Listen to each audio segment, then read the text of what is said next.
There'll be girls across the nation that'll eat this up. Babe, I know that it's you so, but could you bottle it up? Get down to the heart of it. No, it's my heart. Your shit out of your love. Don't make me tell you again.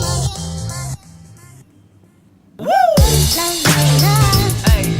Love, love, love, love. So, in 2026, it's really important to have a good everyday carry, and in my opinion, after reviewing my ADC, I realized that I've got a pretty good setup, but there's things that could be done to improve it. So in this video, I'm going to be going through what my everyday carry is, what tech I use, why I use it, and more. So, stay tuned. So the first thing we need to talk about, in my opinion, is the iPhone 12. The iPhone 12, yep, you heard that right. I still use an iPhone 12 in 2026. It is what it is, and in my opinion, I talked with my friends a lot about, my friends say, oh yeah, if a phone works, it works. And that's kind of the principle we have when using the iPhone 12. In my opinion, if a phone works, it will just work. And look, you don't need the best of the best all the time. So the iPhone 12 is sufficient for me.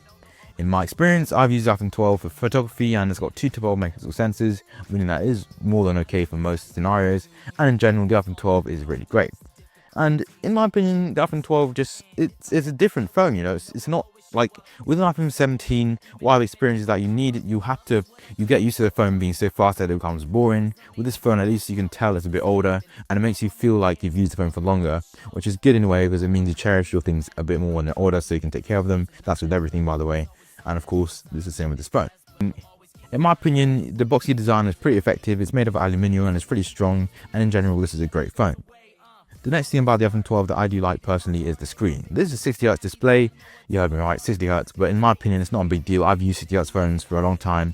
After recently switching to the iPhone 12, it's not a massive deal. It still feels fast enough for most people, and in general, 60Hz screen is sufficient for most people. The next thing I also do like about the iPhone 12 is that overall, whilst I wouldn't go out and buy the iPhone 12, if you have the iPhone 12 now, I'd recommend switching the battery and maybe it's fixing the screen. In my case, I don't know if you guys can see, but the screen is pretty cracked. It's not very good. It's not ideal. And in general, the iPhone 12 could be a lot better phone if in my case the battery was replaced, which we're going to get it replaced, and the screen wasn't cracked. So once this is fixed, the iPhone 12 will become usable in 2026. And overall, the iPhone 12 is a really good phone, but not a phone I'd recommend buying. Fuck you, bridge, I'ma learn to swim. There's a few little inches in the world to win. Brick by brick, build a world within. There's a whole lot of threats here to burden, man. The next thing I have in my system is the Apple Watch SE3. Now, this is a new watch I'm still in the process of reviewing, so if you do want to see that review, make sure to like and subscribe down below, and I'll have that review on the way for you guys in the next couple of months. But in general, this is an amazing watch to use. This has so many cool features like wrist gestures with your wrist and your hands. If you tap your wrist like this, you can go through the control center, and it's really intuitive watch. This has the design of the Apple Watch Series 4, I believe. I'll put a correction on the screen if it's not true.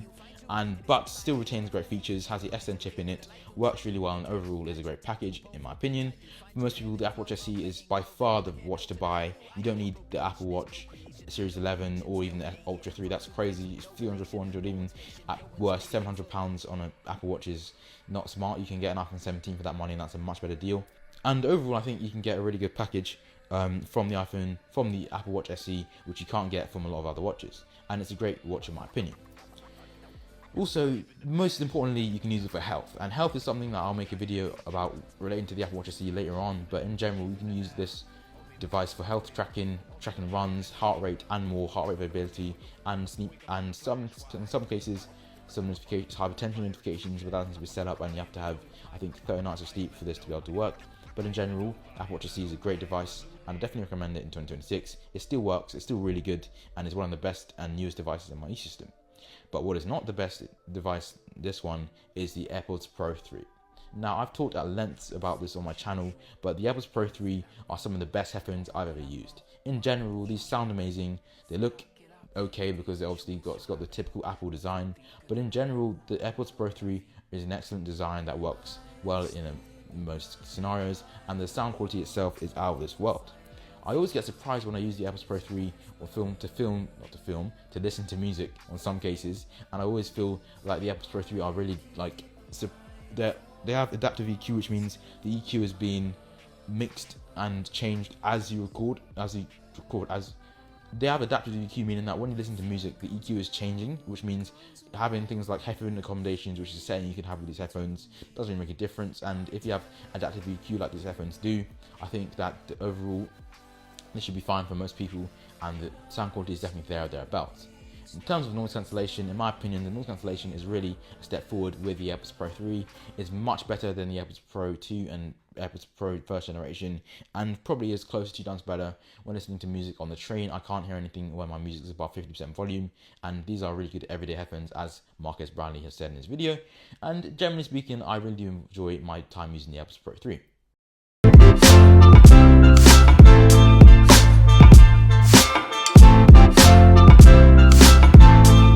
The M1 MacBook Air is generally speaking an amazing experience to use in 2026. I've just installed macOS Tahoe 26.5, and this really does make a difference in terms of performance. The battery life after using macOS Tahoe after updating, or any phone or any device really, is going to be a lot worse. So I've experienced some battery problems, but so far it's a great experience. I think what makes it stand out is the screen. The screen is a really color accurate screen. It's on the PT1 color gamut, so you can trust that when editing photos and videos, the quality is going to be there or thereabouts.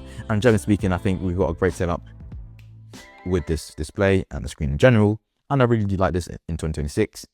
Now, what about the MacBook Neo? Should you buy as for students? Because this video is obviously about a video about tech EDCs for students, or what you should buy, I'd advise getting the M1 MacBook Air over the MacBook Neo. In my opinion, the MacBook Neo is underpowered compared to the M1 MacBook Air. I've seen on videos from some of my favorite creators, I've seen the MacBook Neo is solely for like the light video editing, and because obviously I'm a YouTuber, I feel like for tough video editors, this will be like difficult to be able to use sometimes. So the M1 MacBook Air with M1 proper power is going to be a better bet for you, but it should be fine. And for most people, this device is still great, and I'm very interested in the MacBook Neo. So the next thing I want to talk about with the M1 MacBook Air is obviously the design. This design is nice and premium. It's got made of 100% aerospace grade aluminium, and overall it's held up well over 6 years. And I think the longevity of the products is something that you should consider. With the M1 MacBook Air, the longevity of the products is going to be pretty strong, as you can see, and I think you can get a good 2-3 more years out of the M1 MacBook Air, which is really great for securing your purchase. If you're going to get this computer, you can still use it before you upgrade, but of course get an M1, M3, M4, M5 if you can, to get better performance.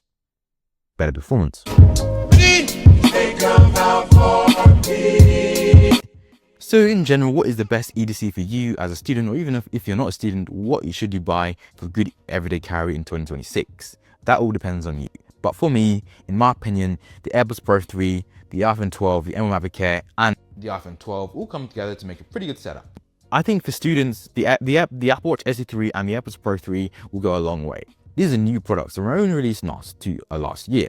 So these are the best products that will be best for longevity. And a few changes I'm going to make to my setup when I can will be upgrading my iPhone 12 to at least an iPhone 14 and up, perhaps a 14 Plus for the battery life, or even 15, just so I can get USB-C charging across all my products, and this should be great for the long term. And when building a setup, probably generally speaking less expensive setup to build compared to what modern setups or EDCs look like, I think that you should consider a lot of things such as longevity, how you're going to use your products and more. Because I'm not a power user, the battery life on the iPhone 12 is not a massive deal for me. You can always carry a power bank. That's going to save a lot of money if you're going to try and buy a new phone. Instead of doing that, carry a power bank, and it's a lot easier. And you probably need a power bank even if you have a new phone anyway, so it kind of works in both ways. And in general, you can save a lot of money if you think about how you're going to use your products. And in my opinion, my EDC setup is going to be stable for some time, but as the years go on, the iPhone 12 is going to lose software support and will probably go up to iOS 28, even iOS 27, and the M1 MacBook Air will slowly slow down like every computer does, but it's so powerful that it should be fine for the future to come. So that was my EDC for 2026. If you guys did enjoy, make sure to like, subscribe down below.